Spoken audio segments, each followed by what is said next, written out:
Donostian, pare doktrinaren aurka egin duten elkarretaratzean, hainbat eragilek parte hartu dute.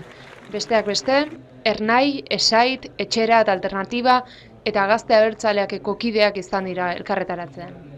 Balorazioa noski positiboa, Inés del Rioren aldekoa egin duelako, eta hemendikan aurrera espero dugu Inés del Rio lehenbailen kalean ikustea gure artean, eta doktrina aplikatua daukaten beste guztiak ere lehenbailen ateratzea.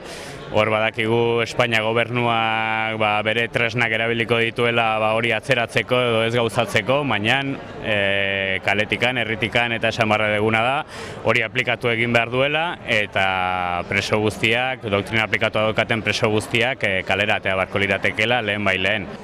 Trikemaileua segurazki asmatzen ari dira eta aspalditikan asmatua daude, eta beraz, ondorioz ikusi beharko da baita ere Espainiako estatuaren erantzunari nola erantzun Euskal Gizartearen aldetikan. Orain tokatzen dena da Espainiar gobernuari eskatzea, sententzia hau aplikatzea, bere garaian ezker abertzaleak batasunaren legez kanporatzea bete zuen bezala, eta hori egiteko beharrezkoa izango da herri guztiaren bultzada.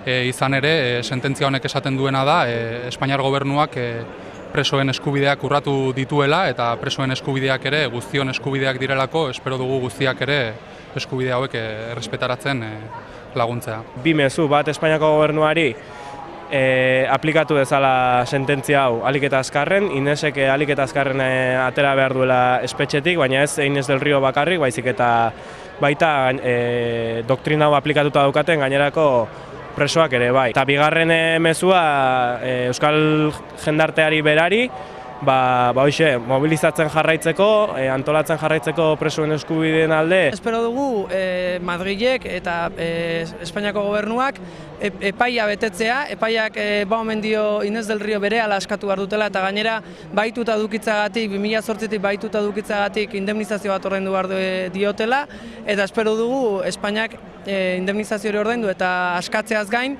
berehala doktrinaren pean dauden beste preso guztiak ere askatuko dituela, eta askatzea hori exigitzen dio Euskal Herriak, eta hori eskatu dio Estrasburgok ere.